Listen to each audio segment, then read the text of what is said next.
press the bell icon on the YouTube app and never miss another update.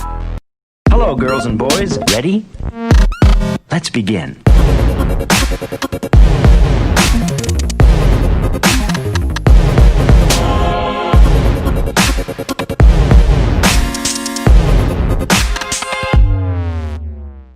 Is arranged marriage a scary proposition?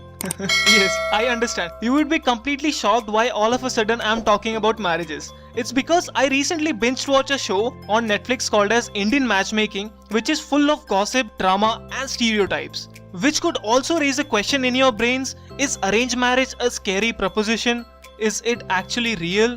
So this show is currently ranked as number 1 on Netflix, even higher than the popular show Dark. So why people are watching this show? Gossips. And in fact, this show is very smart, as in starting of every episode they present you with one couple who are engaged since 30 to 40 years by arranged marriage, and the chemistry or dynamics between them that put me in so good mood right at the start of every episode, regardless of whatever is your opinion on arranged marriages. This show is so smart and interesting. The show premise is something like this. There is this Seema auntie who is a Bombay based matchmaker. Her sole work is to find matches and complete the marriage between them. Her expertise is mostly in the American clients and Indian clients. Now if you are a millennial like me, you would also not like this show for a variety of reasons. Cause there is lots of casteism promoted, there is a lot of stereotypes promoted, there is a lot of other stuff has been promoted. This show is based on mockumentary model. In simple words, it's like a very popular show Office. Okay, so if we talk about problems, so the problems in the show are on the peak, mostly sexism and stereotypes. See, it's gonna be pretty heavy after this point, so make sure to keep your mindset open and try to understand. Alright, let's see what the damage is. So the concept of arranged marriage is not bad, cause it is the sole opportunity for singles like us. No, God! No, God, please, no! No! Don't be so happy, okay? I'm talking including you. Didi, do you know the ground floor Sarmaji's son? He went for seeing girls 2 days back.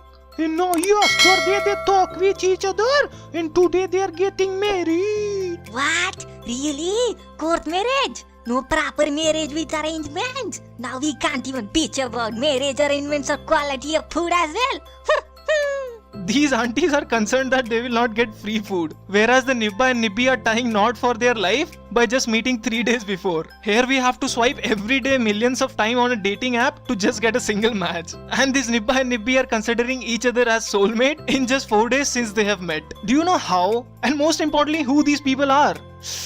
Oh, you are single, ah? No worries. It's okay. I understand perfectly. Believe me, I am also single. So keep listening to the further podcast. Hope is there. The arranged marriages here in India has been happening since ages, and it will continue for next thousands of years because apparently it works. And you see that when at starting of every episode they show you these happy couples who are married happily since 30 to 40 years of arranged marriage. But more or less the things which are portrayed in this show are very problematic. Like too many times in the show, the Seema auntie, the so-called matchmaker, says the girl is fair, slim and trim, the girl is tall while meeting the male client. And these phrases every time were pricking in my mind, that why are you limiting these girls to their appearances? Like those girls are also successful lawyer, they are also successful entrepreneurs, they are successful businesswomen, they are successful employees. There are also so many other qualities, and at the end of the day the girls are limited to being fair, tall and trim, slim, or needs to be from a good family. For example, there is this woman in the show, the guy's mom, who says that the partner for my son should be more than 5 foot 3 inches. She should be adjusting with us. She should be accepting our cultural norms of our family. Yeah, I accept this happens. Nothing wrong about it. But the entire time there was this one question in my mind, that the auntie can't even adjust with the girl's height, and she is expecting the girl to adjust into entirely new environment. Seriously? In this show, lots of time it's been pointed out that the marriage is kind of a compromise, and I don't think it's right tone which you need to give for arranged marriage. Okay, what is arranged marriage? Let us break it down part by part in terms of this show. So the boys goes to the girl's home with a license to check her out officially in front of their parents. So who goes? The boys, right? These piece of shit who can't even get a bottle of water from their fridge. For that also they call their mama. Mommy, give me a bottle of water now. Okay, so where were we? Oh yes, officially checking out girls. And the parents are also like, Go beta, both of you talk together for 15 minutes and become soulmate. Cause after that your opinion won't matter, as you will be working as a full-time mate for them. Go. In the meanwhile, we will discuss on dowry. So sir, tell me, how would you accept dowry? Net banking, COD, Google Pay? See, sir, we are very progressive people. Okay. Very proud of you. That's very nice. We can even accept bitcoins as well. I'm the clever one, you're the potato one. Okay, so we as a boys goes to girl's home to check her out, and after that we ask her, Have you ever had boyfriends? Is there any hobby which you have that I can kill after marriage? nobody asks question to guys other than smoking, drinking and income. For that also, he won't reply. His mama will reply. No, he doesn't drink or smoke, as far as I know. Really, nigga? I think these questions are not enough for guys. I think the girls should go and visit guys, and there should be many more questions to be asked to guys. Like, In past 1 week, how many times did your lovely child took a bath? Tell me. and In a day, how many times this guy tries to slide into other girls' DMs? Tell me. arranged marriages are beautiful concept. It is a societal concept in India. In our religion, let it be Hinduism, Sikhism, Christian or Muslim, it has been happening since ages. There are things that happen but not as exactly it's been portrayed in this show. There might be a very small limited section of society which functions exactly like this show. And if you limit this show to the fact that it is a kind of a reality TV show, of course, you will find lots of exaggeration, lots of exaggerative characters. There will be lots of drama. Neither why people in the first place will be watching this and why you and me would be talking about this show today. This brings us to the next and very last bad point of this show. In this show, there is this extreme objectification of both boys and girls on the basis of their color, caste, creed, height, or even the color of their socks, or whatever there can be possibly a person or a human can be judged upon. These people have judged them throughout the show. And yeah, in this show, none of the character or a person is relatable cause either 85% are NRIs who has been living abroad since when they were 2 or 3 year old, or they have been born there. And on the flip side, the Indians which they have taken in the show are filthy rich or neo rich, and they belong to a very wealthy family. So during the school days, there would be always a filthy rich guy in every one class who used to have this pencil box with lots of compartment in it. This is one of the school days. This is one of the good days when we used to even save our eyelashes to keep it on the back of our wrist and use it as a ticket to make a wish. And we absolutely believed that it was so true. So I always used to ask God that please give me one pencil box which has lots of compartment in it. Well, the wish never came true, but I always try it, in case by luck, miracle could happen.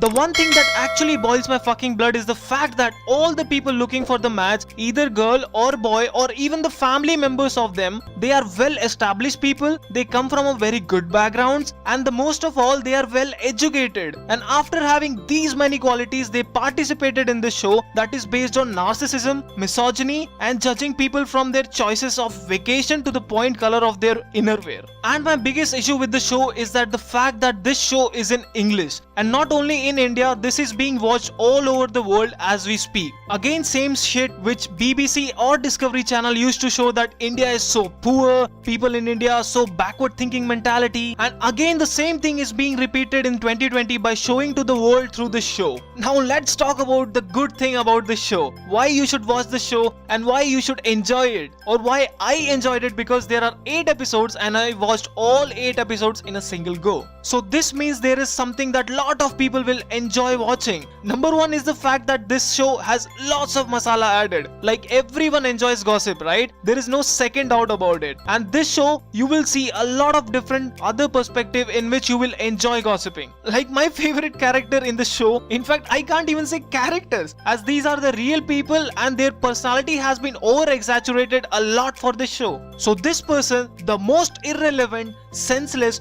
baseless queen of argument, the one and only Aparna. So basically, annoying Aparna is having problems with everything. So one day she goes to a date and the guy says, I love watching Dubai. Would like to visit sometime. To which annoying Aparna says, Are you really fucking dumb. Who goes to Dubai? And right in the another date, she says, I would like to go to Pakistan to explore. then this annoying Aparna meets another guy on another date who is a sound producer, writer, and author, and he also likes to take risk in his life. And he tells the same thing to Aparna, unfortunately.